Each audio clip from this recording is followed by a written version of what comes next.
You'd think breaking into an old black woman's farm in the middle of the night would be easy. Right. After all, what's she gonna do? Yell at you from her porch swing?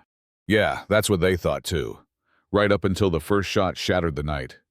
Mae Collins didn't look like a problem. 76. Wrinkled hands, silver curls wrapped in a scarf, and a face that spoke more of Sundays at church than scars of war. She lived alone on a dusty patch of land just outside Huntsville, Alabama, the kind of place forgotten by time and overlooked by men in tailored suits and shiny shoes. They came quietly at first. A knock here, a letter there. Development opportunity, they said. Drill rights, clean energy, you'd be part of something bigger. Mae smiled politely, then shut the door. They came louder next. Tires slashed, fence post snapped, her dog poisoned. Then came the final warning. A man in a button-up shirt with calloused hands and dead eyes said, "We'd hate for anything bad to happen, out here alone." Mae didn't answer, didn't blink. She just leaned back, poured her sweet tea, and waited. Truth is, nobody knew who Mae really was. Not the neighbors who stopped waving. Not the sheriff who lost her complaint reports. Not even the local preacher who once asked her politely to avoid bringing conflict into church matters. But beneath that cotton dress and quiet gaze lived someone else. A ghost with medals locked in a box under the floorboards. A sniper. 2 tours and one eye always on the wind, the other on the enemy. The woman who once took down a warlord from 700 yards with nothing but breath control and steel in her heart. But she didn't talk about that, never did. She just tended her land, kept her routines, and listened. Especially when the wind carried the wrong kinds of footsteps. It started with subtle things. A trail disturbed near her pecan grove. A chemical tang in the runoff water. A false knot in a hickory tree, housing a surveillance node she didn't plant. She didn't panic. She filed paperwork, quietly, through a lawyer she'd once saved during a convoy ambush overseas. He owed her. And he knew better than to ask questions. But silence doesn't mean safety. A week later, 3 SUVs parked just past her cattle gate. Men stepped out like they owned the place. And when they knocked, Mae wasn't there. She was already watching, scope glinting from the hayloft window. What came next wasn't a fight. It was a war. They came after dark, flashlights off, radios silent, thought they could move like ghosts. But ghosts know ghosts, and Mae was faster. The first man hit the tripwire. Not a bomb. Not a bullet. Just a silent vibration under her floorboards. Mae moved. Not rushed, not panicked. Precise. Like every step had already been walked in her head 100 times before. She crawled through the crawl space, past her late husband's toolbox, grabbed the old rifle bolt action. Still smooth. And waited.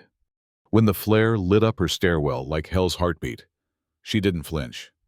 When the second man rounded the corner, armed, shouting, she dropped him with one clean shot to the knee. Another tried the back door, but forgot Mae knew every creak, every shadow. She was behind him before he breathed.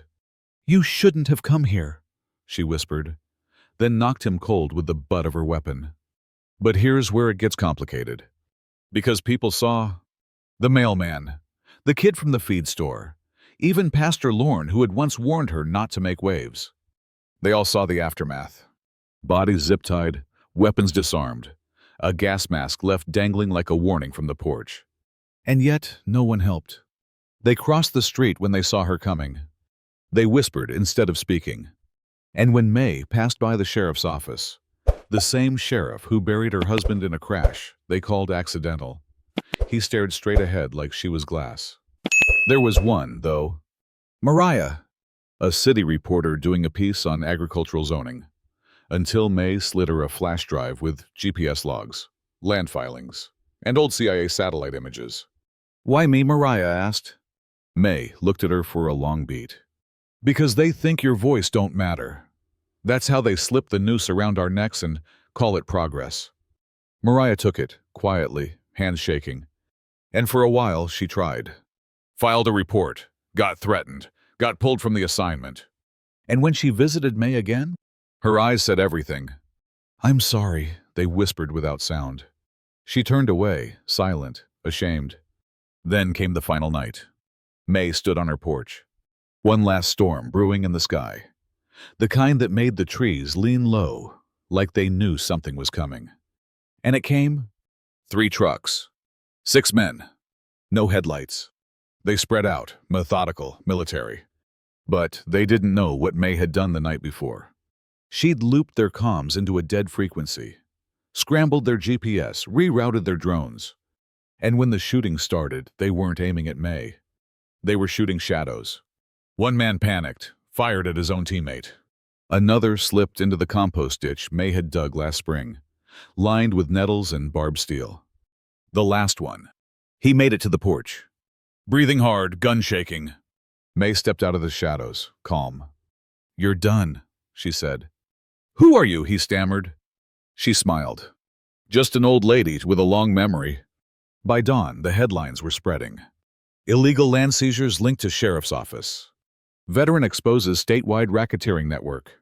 Cal Briggs, their hired muscle, confessed under oath, crying halfway through the transcript. Mae, she never showed up to court. Didn't need to. She mailed evidence, then brewed her tea. People started waving again. Some came to apologize. Most didn't know what to say. A few brought flowers. Mae never opened the door. She'd already said what she needed. And one morning, as the sky turned gold behind her barn, Mariah returned. She didn't speak. Just sat. 2 women. 1 story. A storm passed. A silence earned.